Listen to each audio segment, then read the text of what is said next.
"Are you lost too, mister?" the little girl asked softly. The airport was alive with noise. It was December 24th, and every terminal was packed with travelers trying to get home for Christmas.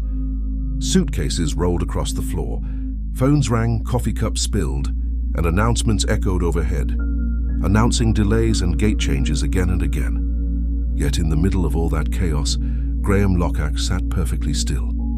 He was seated near a large window in a quiet corner of Terminal C. Outside, snowflakes swirled across the frozen runway, and planes sat grounded in silence. Above his gate, a screen blinked endlessly.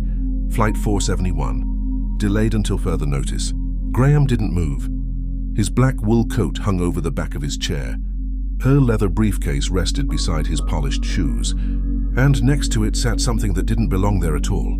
A small, worn teddy bear. The bear was old. One ear was torn, one button eye slightly loose. Graham held it carefully, not like a businessman holding an object, but like a father holding a memory. It was a birthday gift that never reached the child it was meant for. His face remained calm, controlled, but his eyes were tired, distant, lost somewhere far away. Then he felt a gentle tug on his sleeve. He blinked and turned. A little girl stood in front of him, no more than 5 years old.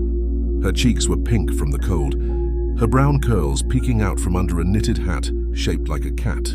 She hugged a tiny backpack to her chest, a storybook visible inside. She tilted her head and asked kindly, "Are you lost too, mister? I can help you find your mommy." The words stopped him cold. He wanted to say he wasn't lost, but nothing came out. Instead, he looked into her eyes, wide, fearless, full of belief. "Are you lost?" he asked quietly. She nodded, smiling. "My mommy was here, but I saw the candy shop. When I turned back, she was gone. But it's okay. I'm looking for her. Want to come with me?" Everything logical told him to call for help, to alert security, to step away, but he didn't. She reached out her mitten-covered hand. Graham glanced at the teddy bear beside him, then took her hand. "Let's find her together," he said. She smiled like she had just won something precious. They walked through the airport hand in hand, past security lines, food courts, and glowing holiday shops. She talked about candy canes and how her mommy sings to her when she's scared. And Graham listened. For the first time in years, he wasn't thinking about work. He wasn't hiding from Christmas. He was moving forward. And as they walked, one thought echoed softly in his mind. Maybe he was lost, but not anymore. The announcement echoed through the terminal. "Attention, please.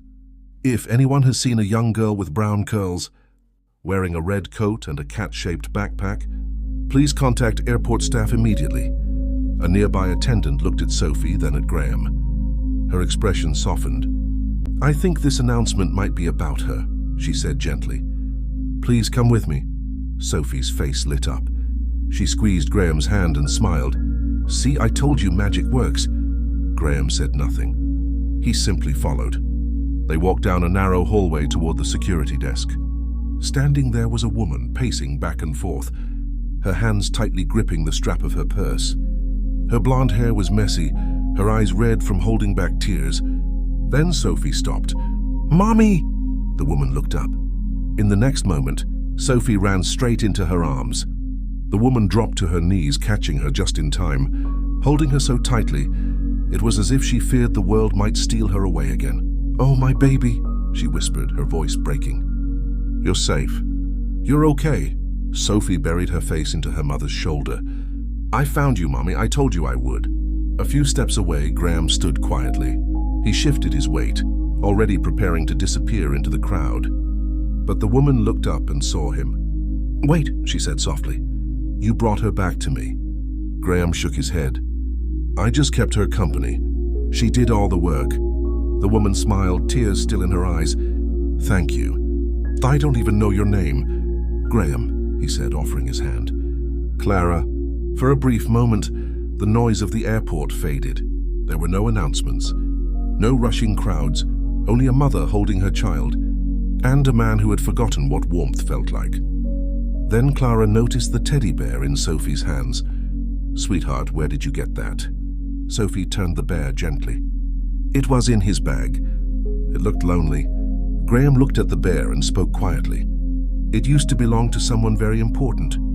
Clara didn't ask anything more. She didn't need